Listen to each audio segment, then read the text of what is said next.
I was gonna say, you're gonna hear me coughing because you can tell my voice is a little strained tonight. Oh, no. I have my tea. So did anybody have trouble getting in?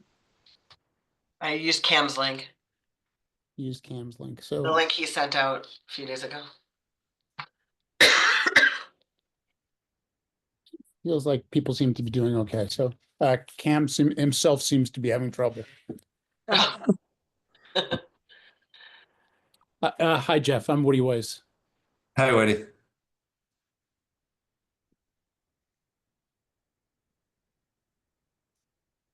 So my biggest problem last time was paying enough attention that I let people in when they were waiting. So if you notice anybody who's come in as an attendee and is having trouble getting in, let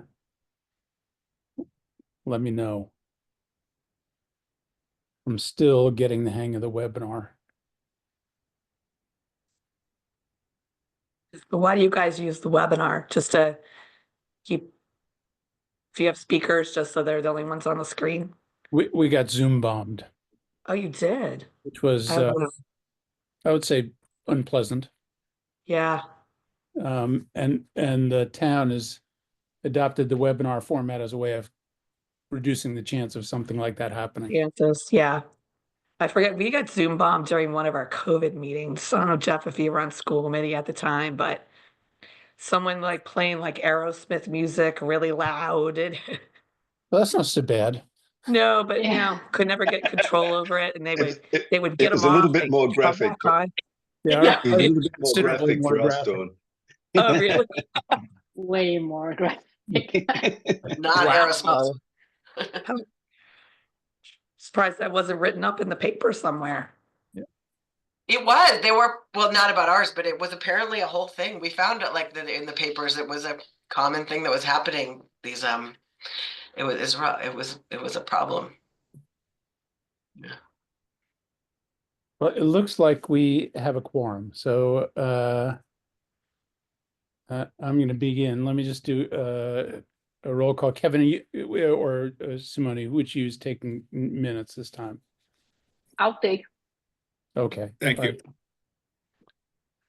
All right, great. So Cam, Yeah. Mish, Here. Janet, Here. Simone, Here. Kevin, Here. and Nina. Here. Great. All right, so our major order of business, I think, as everybody knows, is the Dover school budget. So why don't we actually go right to it? I sent you guys some information this morning. Some of it is repetitive from the budget book. Yep. But additionally, I think the important sort of place to start is how we're operating based on our fiscal year 25 budget. So I did include in that packet our most recent financial statements shared with school committee. I think that gives you a good sort of in look as to how our budget in 26, where we're deviating from. Sometimes it's based on the experience we're seeing in 25, but for the most part, except for out of district, we are operating at sort of what we had budgeted for fiscal year 25, which hopefully gives you some comfort in our budgeting mechanisms. Great. I think I sent around what you or posted on our shared drive the material you sent. So I think everybody had some chance to look at it. It may not have had a chance to go through it in any great detail. Yeah, and that's fine. I think it's even there for later reference points as you're, looking at all the budgets. We do have a presentation. I did a preliminary sort of take of the presentation we do for our open hearing. It actually was very efficient for me to do it this way because now I'm not much further ahead, ready for our open hearing. So am I able to share my screen? You should be. Okay.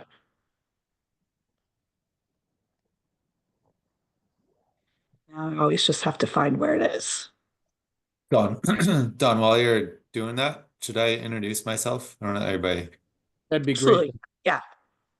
Great. Nice to meet everybody. I'm Jeff Cassidy. I'm the chair of the Dover School Committee.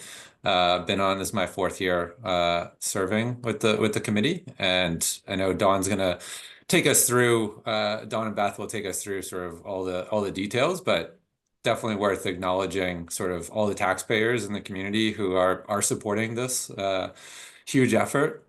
It's invaluable to ensure that our schools are continuing to thrive. The funding that we do contribute as a town plays a vital role in shaping the future of our students. And as a school committee, like we do take this as a really great responsibility of ours to work with Dawn and Beth and the rest of the team to make sure that those funds are being used appropriately. But yeah, happy to be here and join you guys as Dawn's been bringing us through the various iterations of this. Great, thank you. And actually, Jeff just hit our first bullet point. It's just talking about the school committee role and responsibilities. And we'll turn over to Beth to talk about the administration role and responsibilities. Beth McCoy, our superintendent. Good evening, everyone. Thank you. I'd like to echo everything that Jeff said. As a proud superintendent, the wife of a Dover Sherburne graduate and the mother of two soon-to-be, fingers crossed, Dover Sherburne graduates and Sherburne resident, I am very proud of our school system and thankful to the taxpayers and all of you for the work that you do to provide an excellent education for our students.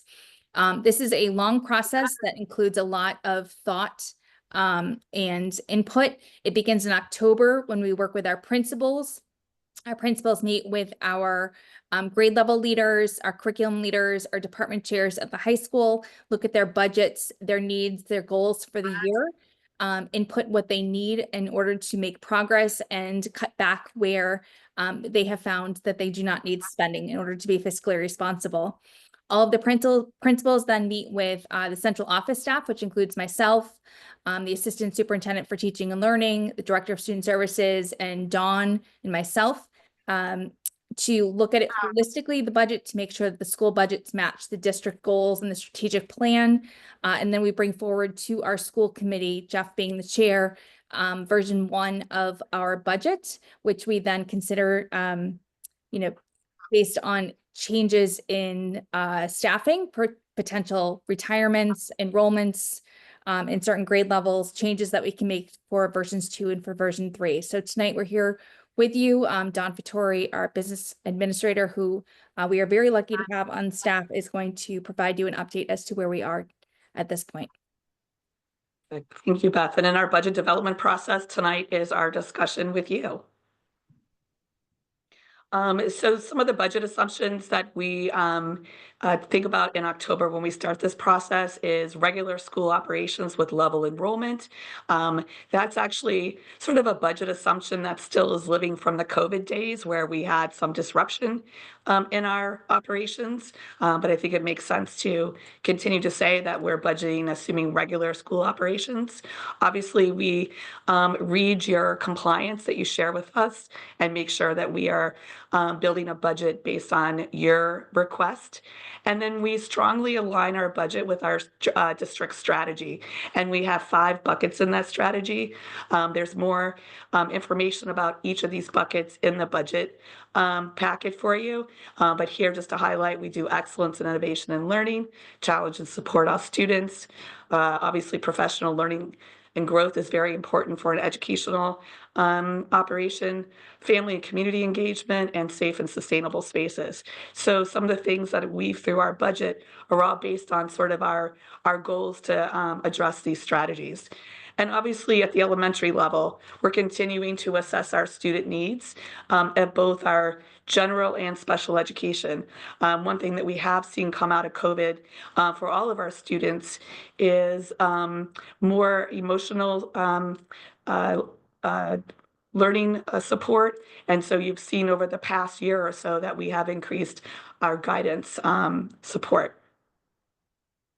I'll talk a little bit about the drivers. So we look at our budget in 2 pieces, and I think I explained this a little bit when we met previously, but our in-district is all the operations that physically take place at Chicory.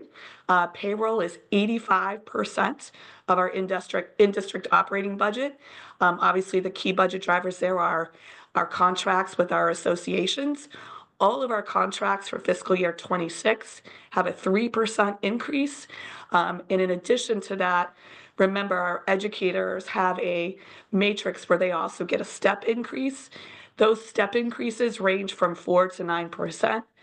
Historically, you can take the 3% and really on average about 1.6, and that would represent step increases across the whole cohort. And that would be that we're looking at typically a 4.6% increase on our largest employee base, which is our educators. This is the final year. Robin, don't fall out of your chair, of our contracts. So we will be beginning negotiations for our next 3-year contract this coming fall. Time flies. It does, doesn't it? Feels like we just wrapped up. Regarding student enrollment, when we did version 1.0 and a little bit into version 2.0, we said enrollment projections still supported 25 classrooms. I have a slide here at the end. I wanted to share with you tonight some of the additional adjustments we're considering for our version 3.0. And one of those is to reduce classroom sections next year down to 24. You can see our current enrollment is 468, and we are projecting for next year 457. So you do see a little bit of a decline, and you also can't just look at the difference in the gross. You've got to look at the cohort of the students and the grades. And in your packet, you do have our enrollment projections so that you can see each grade and what we're projecting. Dover School Committee does have a class size policy of 17 to 22 students in a class, and we definitely adhere to that. We continue to do trend budgeting. So as Beth said, we look at our operating expenses, and where we see over time, there's certain line items that we are not using, or things have changed, we actually reduce those. We're also very diligent about reducing out of our base budget any one-time expenses. And if you remember from last year, we added the new math curriculum. So you will see a fairly large decrease in textbooks of like 43,000. The other thing that we have to take in consideration is that we are a week from tomorrow, our transportation contract bid is going out on the streets, and we'll be looking for our next 3-year contract. And we typically also have a 2-year optional extension in that bid process. So there is sort of a substantial reserve in our budget right now for that increase, because what we typically see is, because we have been in this contract for 5 years, there's a little bit of a catch up. I guess I'll say this, we're used to having the same provider year after year, so that's their protocols. I think there is a lot of discussion in the state to have more competition with regular education. So I will be curious to see if we get any other bidders. But typically with Conley, we do see a larger increase in year 1, a minimal increase in years 2 and 3, and basically almost no increase in 4 and 5, because that's the incentive for you to renew those contracts. So we will have that contract available for school committee to approve when they do their March open hearings and do their final budget. So that is something that we will be able to, well, hopefully if we get a good bid, be able to bring to a closure before we vote our version 3.0. Another driver that I think sometimes gets overlooked in the schools, because we don't really have revenue in our budget, but the town does receive Chapter 70 state funding that is by the town to help offset school operating expenses. Hot off the press was the governor's budget today, and based on her budget, the amount for fiscal year 26 Chapter 70 funding for Dover is listed there. It's right now approximately a 3.3% increase over fiscal year 25. So it is over $1 million. And I usually highlight it in our presentations just for taxpayers to know that there is some revenue that comes in to help offset the school budget. And then on the other side of our budget is our out of district. And as you know, the way the regional agreement is written, the town of Dover is responsible for any out of district placements for students age 3 through 22. So that sits all in the Dover Schools budget. We're projecting 15 placements in fiscal year 26. That's down from 19 in fiscal year 25. With that, obviously, we're seeing decreases in both tuition and transportation cost. And we're looking at school tuition costs, the daily rates charged by most of the schools to be increased by approximately 4%. And keep in mind, circuit breaker reimbursement is based on our fiscal year 25 expenses. So we know that we will probably receive approximately 1.6 million. And that excludes anything we may get from transportation. Transportation is a little harder for me to do a quick and dirty calculation of. So right now I've been using in both Dover and Sherburne sort of the transportation as just an additional buffer. And so that the 1.6 million is the lowest amount we should get. And keep in mind, it's, we use it during the year to offset out of district expenses, but it's not taken into consideration in the budget we present to the town. So we have 100% of out of district expenses in our budget. And that's when we talk about one of the other things that have happened for version 3.0. This is one of those areas we'd like to talk with Warrant about how to budget for this particular year. So where do we land with looking at both in-district and out-of-district? We're looking at an increase of just 1.33% over our fiscal year 25 budget. Our in-district increase right now is about 5.53%, and our out-of-district obviously is what's helping get you to the 1.33 because it's down 12%.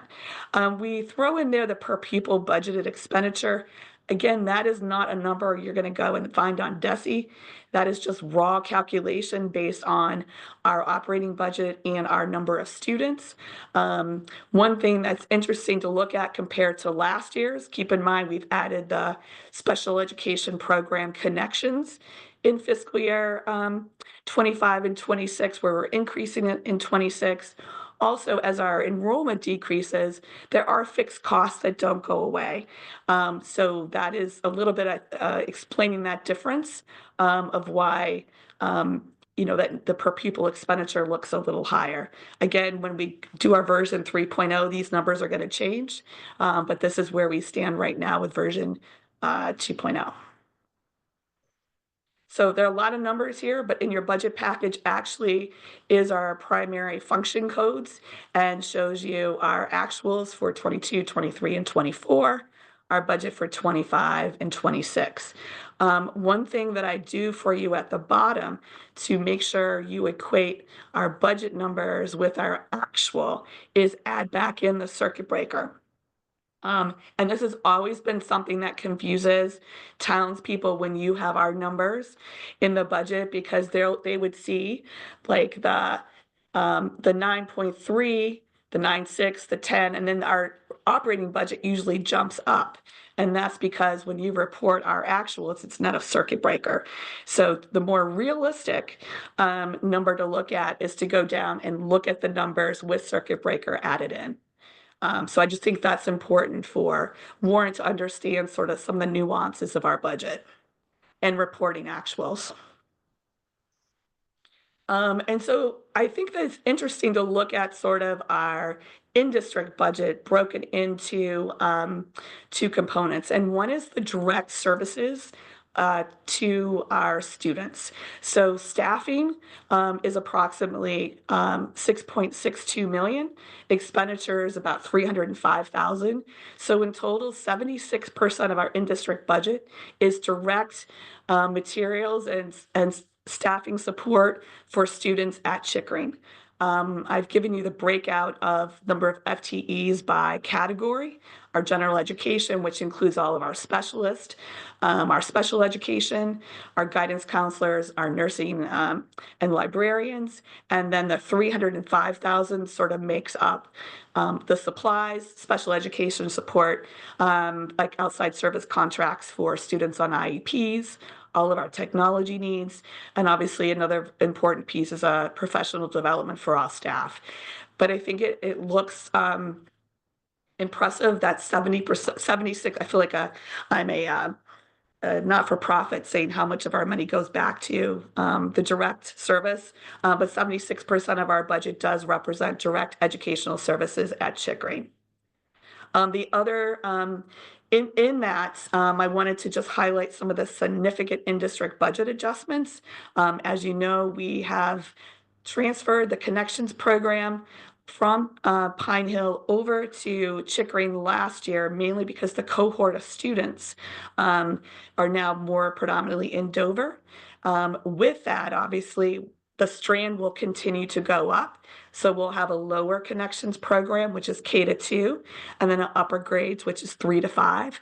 We have cohorts now that will be moving up to that 3-5 program. So we are bringing forward in 26 in version 1.0 to increase 1.0 FTE of an educator and an additional 0.2 FTE for a speech language pathologist. Keep in mind, when we do version 1.0, we're doing this in November. We really have just gotten school started. And so our sort of methodology is to put everything in version 1.0 that we think we're going to need. And then as we gain more knowledge and see how things are progressing, that's where in versions 2 and 3 we can sort of make edits. And again, that first line item is a significant one that we'll talk about when we talk about budget adjustments we're considering for version 3.0. Post-budget, with the transfer of the Connections program, we had to pick up a 0.25 in special related services. And we also added a pre-K coordinator of 0.3. That pre-K coordinator is a 0.5 that's shared with Pine Hill to also cover their pre-K program. And the other half of that position is actually our out-of-district coordinator. So it's a way for us to share one person with 2 vital needs of the district. And the out-of-district coordinator position is actually shared by all 3 districts. We were able to bring forward at the January 14th school committee meeting the net decrease in salaries based on retirements, known retirements, and that's an $85,000 decrease. That was the only adjustment that we made in version 2.0, and I included that memo that was shared with school committee so that you could add that to your version 1.0 budget narrative and sort of follow along with the story as we continue to tell it. As I mentioned before, we're very good about pulling out one-time expenses. And so you will see $43,000 come out of textbooks because of the new curriculum that was paid for and implemented this year. But that same cost is not needed, at least for the next 5 years. And so the other piece of in-district is obviously Beth, myself, principals, supporting staff. That represents 24% of the in-district budget. Also included in that is in the expenditures is the maintaining of our building, our transportation cost, and other non-instructional operating expenses. But you can sort of see what the components of the FTEs are that make up this group. And I think in most cases we run pretty lean. You've got central office that represents all 3 districts.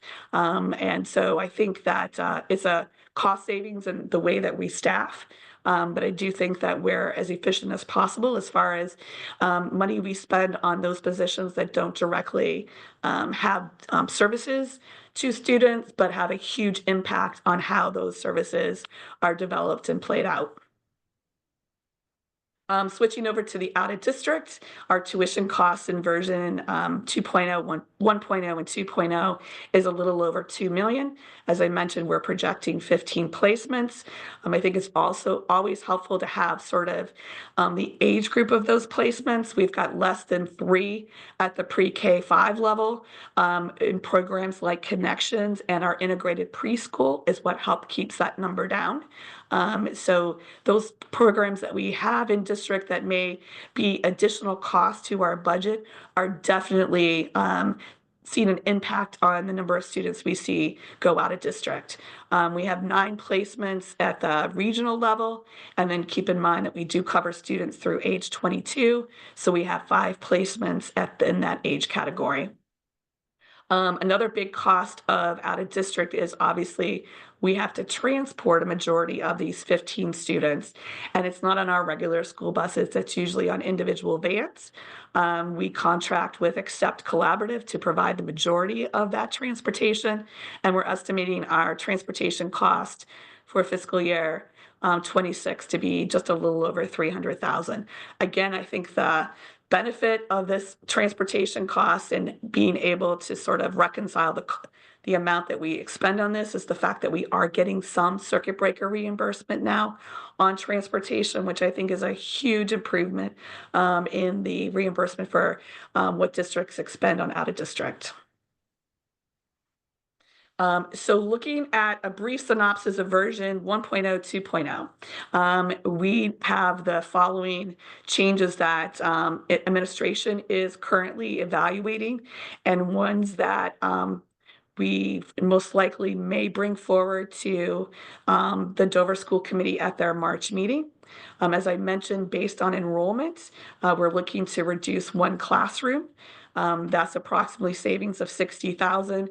We already had some retirements that were coming into play. So the 60,000 represents actually another piece of that savings, because that's a staff member who's leaving the building. Part is retirement, and part of it is we're actually reducing the sections. This is our preferred way to manage reduction of sections. We never want to lose an educator that we've invested in. So we are fortunate this year that we have 2 retirements, and so one of them actually won't be refilled due to this reduction. This would leave us at 24 sections. Just for a little perspective, when Chickering opened back in 2001, we had 30 sections. I think over the last 10 years, we've been running between 24 and 27 sections. So we have seen some takeaways, some add backs, some takeaways. We never really reduce a section unless we think that's going to be the trend for the next couple of years. So we have looked at our projections and know that by taking away the 1 section in 26, we're probably going to we won't need that section in 27 unless something significant happens. And so it does provide some consistency for our staffing, and that we are not doing this as a yo-yo basis. Based on the fact that it's one of the classroom sections we are reducing is one of the lower grades. They have a little bit of a higher ratio of gen ed education assistants assigned to them. So we also are going to reduce 1 gen ed EA. And then when looking at our switching over to special education, when we look at our special educators right now and the caseloads that we have for students and IEPs, we actually have capacity in our current staffing to transfer one of those educators to the Connections program. Therefore, we are probably going to pull out the request for the FTE, because we think, again, we have the special education staffing availability in our current configuration to not only cover the students on IEPs, but also to pick up this new section of the Connections that we'll be adding. With that, the Director of Student Services and the Special Education Coordinator have also looked at related services and think they no longer need the 0.2 increase that we'd asked for in version 1.0 for the speech language pathologist. And so most likely these 4 adjustments you will see reflected in the version 3.0 budget presented in March. That's good news. On the flip side, since version 1.0 came out, we have learned of several new placements for out of district that have totaled at a potential increase of $630,000. This was something that we talked about at school committee a little bit, and something I wanted to bring forward to Warrant is a different way to approach this particular year, given the large, extraordinarily high amount of circuit breaker reimbursement we're getting. You know, we're very sort of we don't like to talk about the district placements in a singular manner, just for confidentiality purposes. But keep in mind, over the last 2 years, we've had a case that has exceeded $600,000, and that's driving a lot of some of the budget variances that you're seeing, and it's completely driving the circuit breaker reimbursement that we're expecting for next year. That placement is gone officially as of this year. There is in that 630,000, there is a more significant placement coming in. But I can share with you that in the fiscal year 27 budget, there is a large placement aging out. So this is an opportunity, I think, for the first time, for you guys to sort of say, okay, we'd be comfortable if you don't put the whole $630,000 into the budget, knowing that we've got some circuit breaker. Our 26 would be covered. And then when you go to budget 27, that larger case is going to take the place of the one that's already sitting in 26. I know that's complicated, and I can talk to Warrant further about this, but our recommendation or our suggestion here is that we take all the savings that we are potentially going to see in our in-district, increase out of district by that same amount to help offset the 630, but not build the whole 630 into the budget. Therefore, the numbers that you're seeing tonight, gross, would stay the same.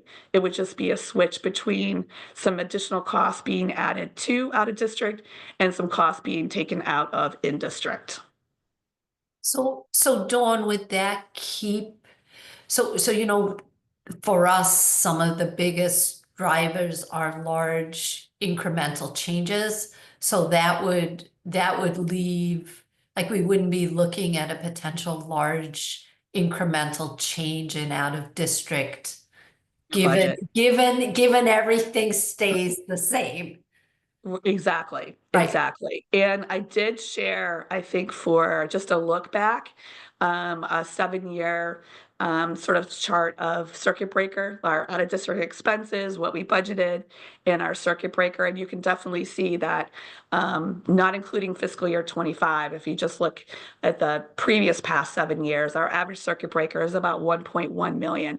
And I know that plays into your budgeting for free cash, expecting, you know, some, all, just, you know, it used to be all would come back to you, I would say. And then we started seeing some of these hiccups. But that 1.1 would still be there to be the same amount that we typically have.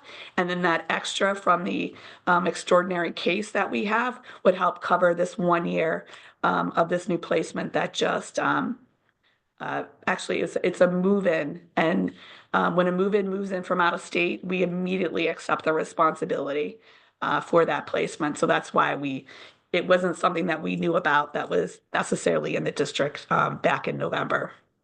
So one of the things Carl Valenti mentioned to me, which I guess I wasn't aware of, he said that if a student moves in from another town into Dover, then the circuit breaker follows that student.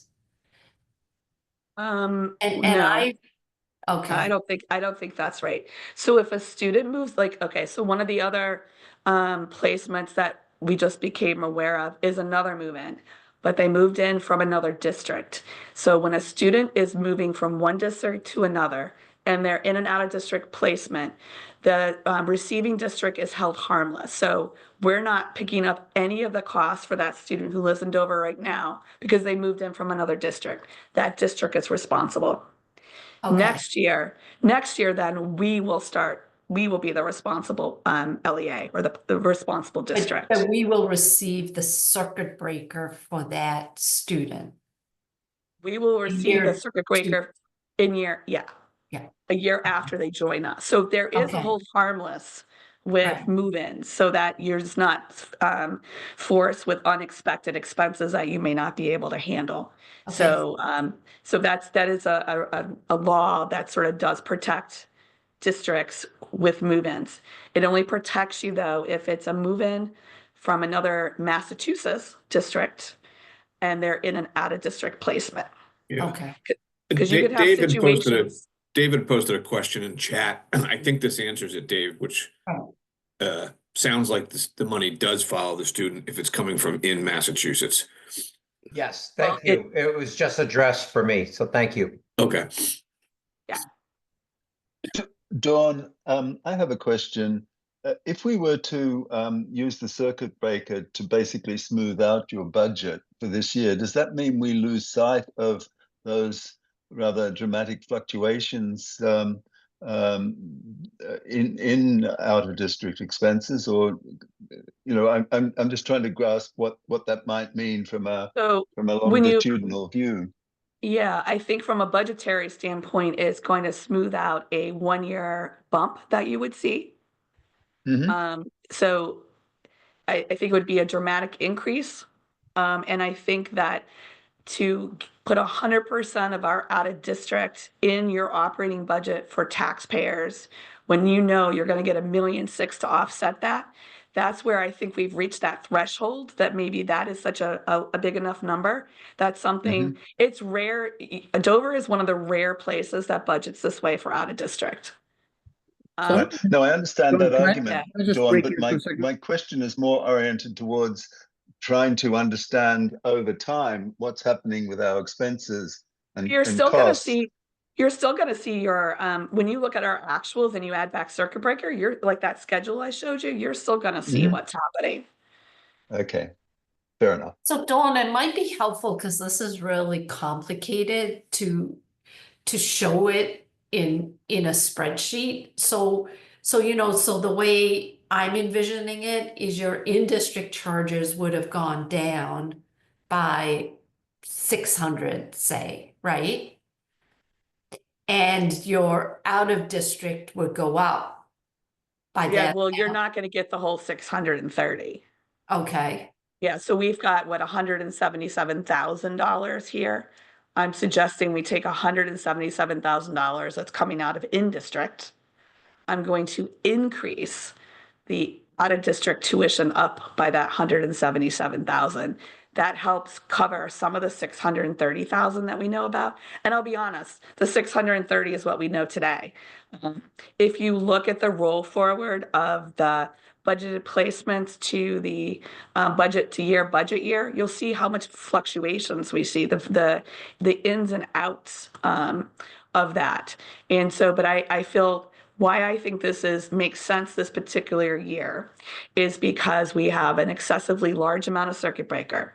There is a placement in the budget for 26 that's going to age out in 27. And this large placement that we're going to sort of cover this year with circuit breaker is going to roll into fiscal year 27's budget, and it's going to give us a smoother look. And I get the point about you want to be able to see that, but when you look at our total expenditures, you're going to see that. And that's how we report it at school committee. You know, we show total expenditures. So I just think it's an opportunity to think a little differently. Otherwise, you'd be looking at a substantial increase in out of district and, you know, a larger increase in our operating budget. I don't know what your other budgets look like, but I just think it's worth discussing the potential. You know, if I had found out about this case in March and it came out after March, this is how it would play out anyway. It wouldn't have been in the budget but we would have had a large circuit breaker amount to cover the unexpected. It's just that now it showed up in this area where we are still in the budget development process. We wanted to bring it forward to school committee and warrant, and get guidance on how you would like to handle it. Okay, so there are three pieces, and the piece I was forgetting about was the fact that in the following fiscal year, you're going to have an out of district that ages out. Exactly. Okay, For almost the same amount of money. right. So can I break in for a second? So are we, Dawn, are you largely through your presentation of the budget? Yeah, one last slide I want to show is I just think it's important to also see the funding that we have outside of the operating budget. So one of the larger pieces we have is our SPED 240 grant of about 160,000 that helps us pay for educational assistance, which you'll see in my overall staffing. But in the slides I just showed, you only see the number of EAs are actually in the operating budget. We also run 2 pre-K programs. The second pre-K program is funded through our revolving fund. I think that's just important to know that there is the tuition that we collect for the students that attend our integrated preschools do pay for one of the second preschool class. And then we just have some various title-related grants that help us with mentoring, tutoring support, and professional development. So I just think that's another important piece. We like to just make sure that we share that there are some other funding sources that we get to allow us to operate at the level that we do. Before I go back to the circuit breaker, then, are there any questions about the budget from warrant committee members? Everybody's happy with the presentation. Well, I have one. I didn't want to just sort of be the person to start it, but my standard one, Dawn, you know what it's going to be. With the transportation contract, did you put any messaging in the proposals or the what you posted that reflects a desirability for greater sustainability and potentially for electric vehicles? We have not, because it's not something that this area is ready for. If you know, we participated in a Metro West grant that was looking at building infrastructure for electric school buses. The primary district that was leading that study was Needham, but we did participate. And the stumbling block right now is the infrastructure to charge the buses. I also just had a meeting with our bus contractor, and availability of electric buses that are still not at a level where you could easily go out and acquire them. So as great as that sounds, I think there's still a lot of growth to be done with electric school buses and figuring out some of the nuances. The other issue with our district is how we run our buses and being able to use them in the same way to cover all of our needed services and making sure they're fully charged. So it's definitely something that we think about and talk about, but for the next 5-year period, it's not something that's going to be realistic for Dover-Sherburne. Okay, thank you. Other questions about the budget? Okay, if not, the discussion about circuit breaker funds is actually pretty complicated, I think. So it might help. I'm not sure who could do this, Dawn or Robin, but maybe Robin, you could speak to the historical reason Dover handles circuit breaker money the way it does in the budget, because we are, as best I can tell, an anomaly. Right, so I can tell you, because I was part of these conversations, so Perry Davis, way back when, the superintendent of Dover-Sherburne Schools, this was his recommendation. And the reason being was that you could have a situation whereby an out of district came into the town and you didn't have sufficient funding to cover it. And you would then have to call a special town meeting to get funds to fund it. So the idea here was, we know the budget, we know what it is at 100%, and we actually have a handshake with the Dover School Committee that we will fund the budget 100%, and they will return the circuit breaker funds to us. And I've been doing this for 23 years, and the Dover Sherborne Schools has always returned 100% of the circuit breaker unless there was an extraordinary situation. And in that case, they would come to us and discuss it with us. So basically, it was just a way for us to be able to smooth out the budgets and not have variability, because there is risk. You have no idea who's going to move in and who's going to move out. And So some other towns sort of address. What percentage of free cash is generated from circuit breaker funds? it's typically the 1 million, around $1 million that we always use to reduce the tax rate. So in effect, we are budgeting it net, because every single year we gross up the budget, and every single year we return the circuit breaker to the town. And again, for 23 years, that's what we've done.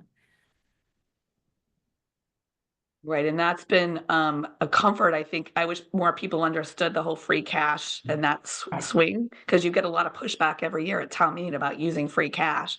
But if they understood the budgeting mechanisms of where a lot of that is coming from, because there's some years that when we've actually used maybe more than half of the circuit breaker, and I'm always very make a concerted effort to reach out to Warrant and let them know that you're not going to have that much of a turn back. And I think Rob and I've reached out to you saying, we're using, four to 600,000 of the circuit breaker because of unanticipated placements. Right. So we have seen a little wrinkle in that in the last couple of years, just because of the volatility that we've been seeing in out of district. But if you look at our average out of district over the last 7 years, it's been about 1.1 million. We're pretty consistent in that. I mean, there's been times I've reached out to Warren and said, we've got a large case aging out, get ready because circuit breaker is going to go down. Only during that school year to have another case come in, a placement, and take it over, which is what's kept us fairly consistent with that 1.1. But it hasn't, what we were trying to avoid was not have sufficient funds in the budget. Yeah. Where in other a given districts might set up fiscal year. a special ed stabilization fund, and they put money aside in that. That's what Sherburne does. That's what a lot of towns do. And then that's where they draw during the school year. If they go over budget, they pull money in from the special education stabilization fund. So you don't need a 2/3 vote at town meeting to get. Don't think for once I think you vote it to go in, but I don't think you have to vote it to if it's being used for for the purpose why it went in there. So that's different from other stabilization funds, because other stabilization funds, you need a 2/3 vote at town meeting. Can I, just as a newbie, can I just repeat back what I think I understand about the way this is working? So this year, and you had the slide up, but basically I saw something like there was going to be a $2 million out of district placement line item to support about 19 students. Okay. And we budget for $2 million. The reality is you're going to get maybe $1.6 million back from the state. Because that 1.6 represents the higher cost of placements that we had in this current year.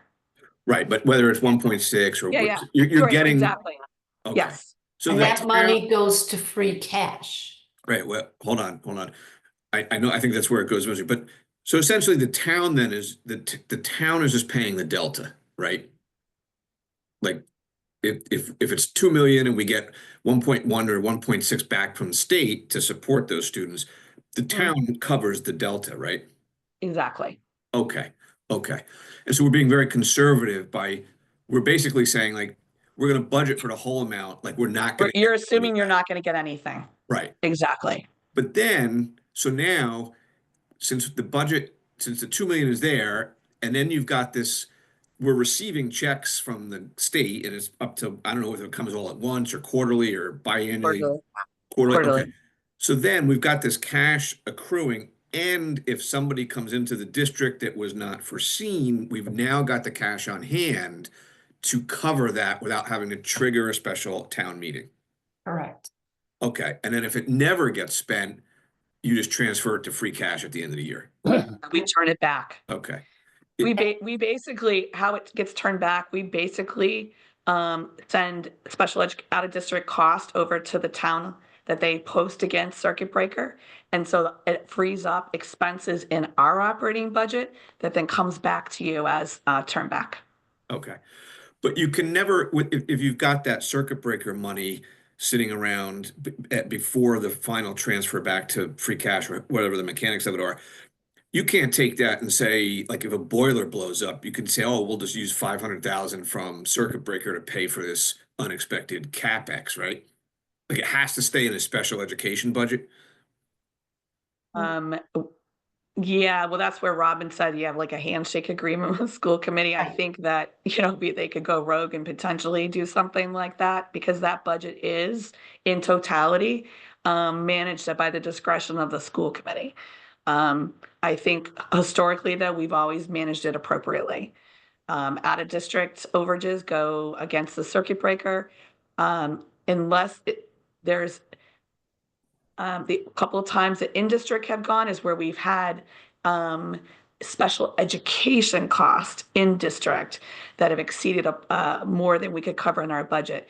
Because keep in mind, circuit breaker also could potentially cover in district placements if they meet the threshold. And as we are getting more students who stay in district under special education, we might get to where we do hit that threshold. So we've always sometimes used, you'll see a negative special ed line item. And if we don't have money in leftover in our in district, we have dipped into circuit breaker to cover it, but it's specifically special education related. Okay, thanks. I think I understand. And Robin, whose decision is it about how this is budgeted? Is does that belong to the warrant committee? Or does that belong to the select board? The warrant committee's role is recommendations only. So the warrant committee makes recommendations and the Board of Selectmen ultimately make the decision. Yeah, and I look at this as a one-time situation. And again, just because I've been around and I understand this is why I said we've got this anomaly going with this large case we've had in our district for 2 years, this generating this additional circuit breaker. I don't think that while we're in the budget process in all the years I've been here, that we've been in a situation where we have such a large amount of known cases that are placements that we did not incorporate in version 1.0 that we know about them now versus later. And so I just thought it was an opportunity to look at not putting another 630,000 into the out of district. So I guess I'm looking at it from an optics standpoint, from a taxpayer's standpoint, and what it looks like if we're going to go up to, almost 2.65. When in knowing that we've got the 1.6. And so it'll all shake out in the end. But when you present this budget at town meeting, they're not going to know there's 1.6 coming. Right. To offset it. And then the next year, we'll probably see a decrease, hopefully, because I've got the swap outs. Though I think it's completely up to, the town, how they want to have this. We're just laying all the facts out on the table. And just, being transparent about how this could play out. And I think we always want to be protective of how the school budget is presented at town meeting. I know I've been at town meetings before where someone raised their hand and they said, how come the school's budget's is up this much? It was out of district, and it's just so hard to explain that when you know that if we would have let them know also that there was circuit breaker money that helps offset that, that tells a different story. Right. And I think, you know, for us, and I'm just one member of the Board of Selectmen, so no decision has been made here, but I think, you know, for us, one of the goals in the town of Dover is to manage the increase in the tax rate and to try and avoid blips. So certainly this recommendation would play into that goal. But, you know, I appreciate the transparency of the school administration. And, you know, at the end of the day, we'll talk about it with Warrant.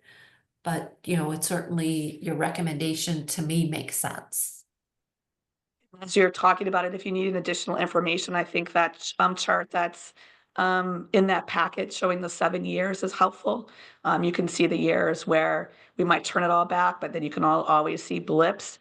I feel comfortable that, you know, I don't know why I could say this, but I feel like over time that 1.1 million has always been enough to either turn back or save us from unanticipated placements.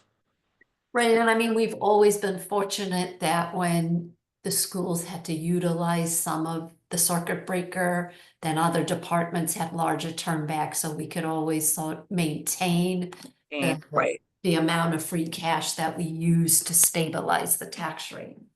And keep in mind that the 1.6 million doesn't include anything for transportation. Now, you'll notice that our transportation actuals went down. That's where we are seeing some savings. So keep in mind, it's not going to be as much as in the last 2 years on that chart you're going to see, but there will be some additional reimbursement on that 1.6 for transportation that's not accounted for. Great. Any other questions for Dawn, Beth, or Jeff? Yeah, Dawn. Oh. Oh, sorry, a quick Yes. ask here. So one of the things that we've been trying to do is I've been working with Chris at the town to make sure that we can create some sort of communication and help to educate residents. And so I hear you saying that it would be very good if people could understand better, for example, circuit breaker and how this works. Is like, if you can, and it doesn't have to answer here, but if you all from the school committee can send suggestions for things that you would like to clarify in advance to the town meeting, I think it would be great. So I can share this with Chris and see if we can, you know, start writing the newsletter or something like this that would help the process of understanding.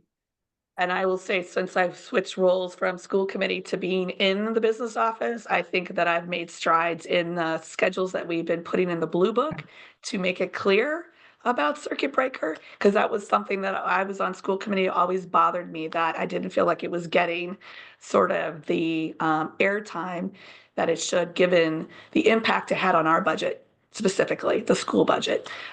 So, you know, I think it is very important to sort of highlight that when they look at our gross budget, again, I bring up Chapter 70 revenue. I think that should be highlighted.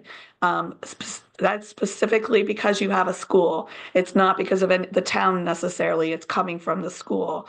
And so our $11 million budget gets offset by, you know, over $1 million in Chapter 70 and potentially $1.6 million in circuit breaker. I think that paints a different story than looking at $11 million budget and thinking the taxpayers are paying for all of it. Yeah, but we also want to make sure that we do something before the blue book. We have a whole discussion about the blue book that usually goes straight to the garbage when they distribute that. So if we can find different ways also to communicate to residents, like, you know, I just want to make sure that we leverage these opportunities and talk about like these critical points that you've been highlighting, for example. And I think the schools appreciate that. We try to talk a lot about it at school committee. I think they're pretty well versed on it and understand it. I don't think we have a lot of followers on our school committee meetings, but I do think, especially with the growth that we're seeing in out of district, and we're not the only district that's seeing growth in this arena, it's becoming a larger topic of conversation. And I guess we're just fortunate that the state has still been able to maintain that 75% mandated reimbursement rate, which allows us to come forward and say, we're going to see $1.6 million next year.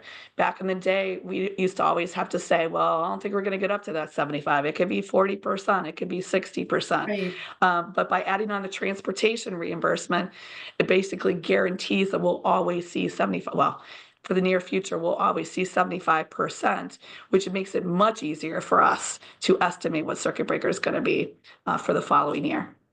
And Dawn, if you recall 20 years ago when I was on Warrant and you were on school committee, one of the conversations we always had was, will it still be 70%? Because I think there was one year there where it was reduced to 40%. And we were, Absolutely. right, And it's rare and we that were we got, very thankful yeah, that we had funded the budget at 100%. exactly. Right, because that was I forgot about that those was years. Right. that was risky back then, but with the addition of transportation, we know that's going to be fully funded before they fund $1 of transportation. So that's why we know for sure it's always going to be 75 for the near future. But is it right it's always a year lag so that the circuit breaker that is So coming in is in July, we file our circuit breaker reimbursement request. That is a file that includes, it's a combined file that includes a file for each student. So we have to put in their tuition, their transportation, any other services, and it's looked at on an individual by individual basis. So it's not something they look at in totality. They look at it on an individual placement basis, and there's a threshold you have to meet, and then that excess is what gets circuit breaker gets applied to. The 4 times foundation rate right now, I think, is around $55,000. So the first $55,000, the town's paying for. Then after that, you're paying 25%, and the state's paying 75%. Which is why we get so much reimbursement back on these larger placements. Right. All right, great. Thank you very much to all of you. Very helpful. And we'll communicate with the select board and talk to you further about the budgeting. If we can sort of come to decision before the school committee's March meeting, so that I can present the budget the way that you want it approved to move on to the next step. So you do have some time. Yeah, I don't think it'll take us a long time to decide. So we don't learn anything else. Right. That comes down the pike, but this is our best guess now. And I hope that there's recognition for us going deep and looking at our staffing and keeping a keen eye on enrollment and making those reductions in version 3.0. I think Beth and I have been talking to administration and we feel pretty comfortable we'll move forward with those. But given the fact that we had an opportunity to meet with you tonight and knew these were bubbling up, I wanted to share them so that you had those in your back pocket too and weren't waiting till our March meeting to find out about them. Yeah, for us, it's really helpful because we're taking a different approach in Dover, and we've actually already pulled together our total budget to understand where we stand for the year, and we have a lot of pressures on us on the capital budget. Mm-hmm. Yeah, we're there with you on that. Right. So we all kind of tweaks we can get to the budget help as we try and close the gap that we're now. Right. So I think that where you'll see is that depending on which way you go, you can either hold our budget set steady and take that savings from in-district and add it to in-district to help offset the 630, or you are looking at an increase of that difference in the operating budget. Right. All right, great. Thank you very much. Okay, additional business. So we have minutes pending from last week. We need to. You guys okay if we say goodbye? We're fine. Yeah, thank you. Okay. All right. Thank you, everyone. I want to make your night longer than it has to be. Thank you so much. Okay, good night. Thank you. Bye. Uh, minutes from last week, I got a couple of emails saying people thought that they had no comments. Any suggestions, additions, comments about the draft minutes that got sent around? Can I get a motion to accept them? I make a motion to accept the minutes. And a second? Second. Great, second. Thank you, Janet. Cam, Aye. Simone, Abstain, I wasn't there, so. Mish, Yes. Nina, Yes. Kevin, Yes. and Janet. Yes. And I'm an aye. Great. All right. Any additional comments about the school budget or about the uh, uh, about the circuit breaker issue? One question, are there just some like dates? In other words, like if this potential student is moving, like if they're not residents at the time the budget is made, isn't it kind of just like, well, I mean, we can't really budget for it because they're not a resident at the time the budget is made, when we know they might be moving in, but that could actually change, it's not certain. So I don't know. I mean, is it just a by the book call? Like, well, they're not in district, or they don't live here yet, and we're solidifying the budget, so we have to kind of not move money around. The district, they do live here now. They've already been placed. Yeah. Okay. So So it impacted, as I understand it, impacted the middle of this year's current year's budget. They just accommodated, and then they're now budgeting it for next year. Is that right? Is that what that's how I understood it anyway. Yeah, I believe that's correct.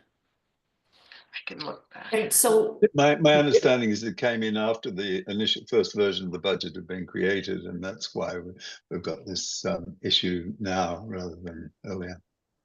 So we're buffered slightly by for students who move into the district from adjoining towns, because their responsibility stays with the town that they started with. right. It's students who come from out of state who are an issue, because we assume their responsibility when they arrive.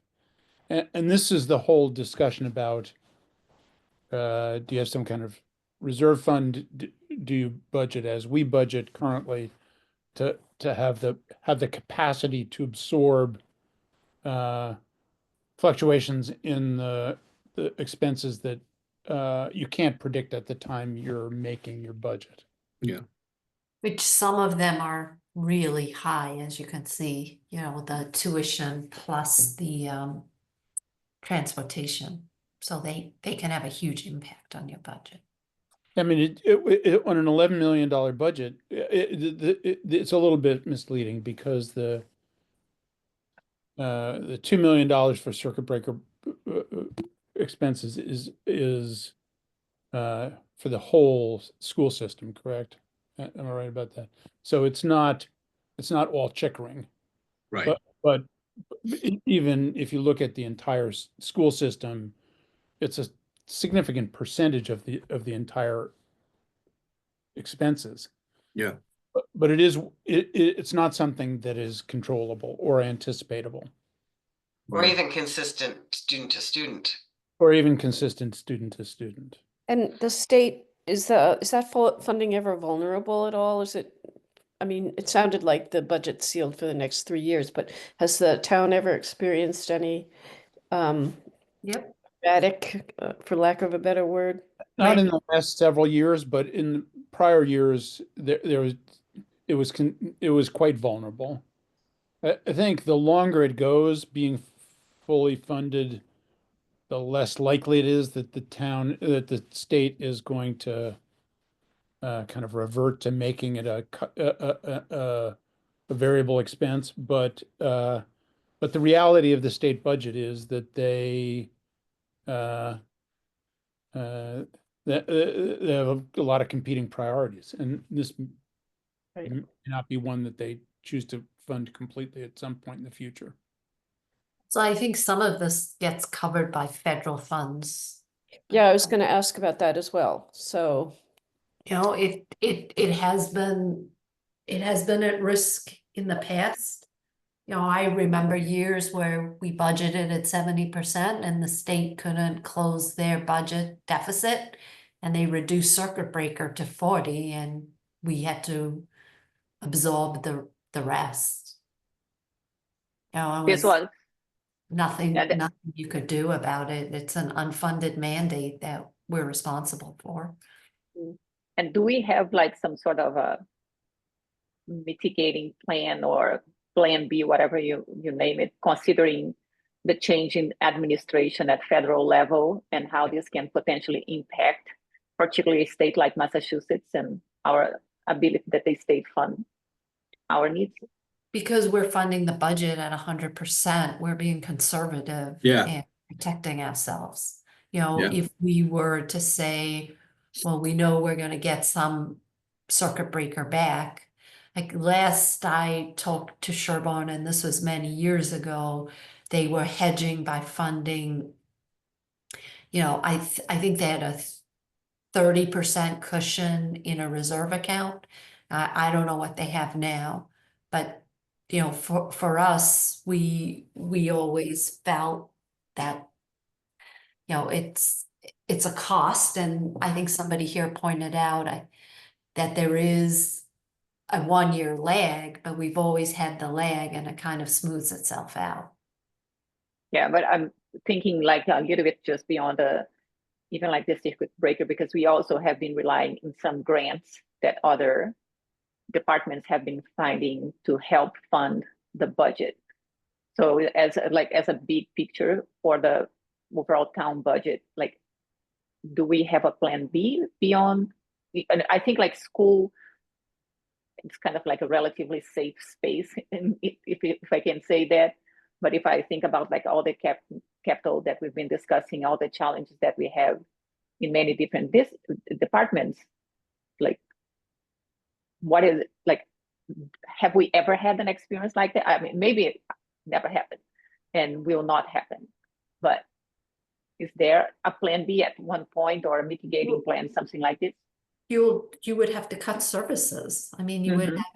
you would have no choice. You know, you would have to prioritize and cut services unless the taxpayers voted to have an override. You know, and you know, for us, where we can protect ourselves is by funding the school budget at 100%. Yeah. But you know, you don't know, their grants aren't guaranteed, and if a grant goes away, then you have to make the tough choice. You know, is there another way to absorb the costs within the budget, or is this a particular service that we just can't afford to provide anymore? Yeah, I was like a bit concerned about like reading, even like for the kind of like a blip that happened because of the MBTA initiative, and the initial thought that firefighters, for example, would not get some of the grants that they had applied if the town was not compliant.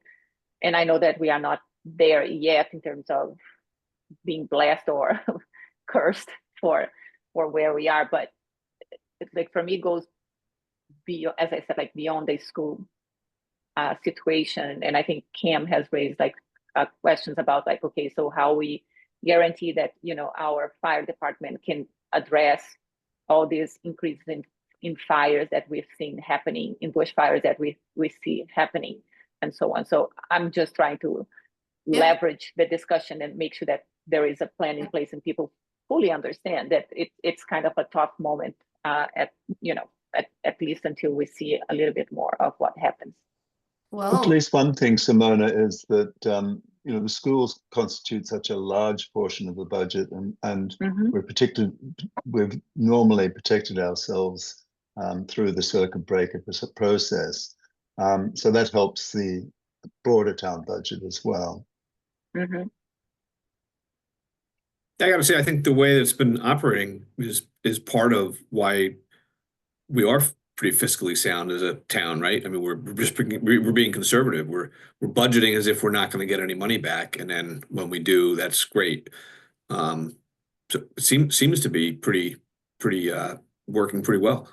Right, and in our modeling, you know, we make an assumption as to how much free cash we think is going to come in Right. from circuit breaker and turnbacks, and then we utilize that, you know, always to offset.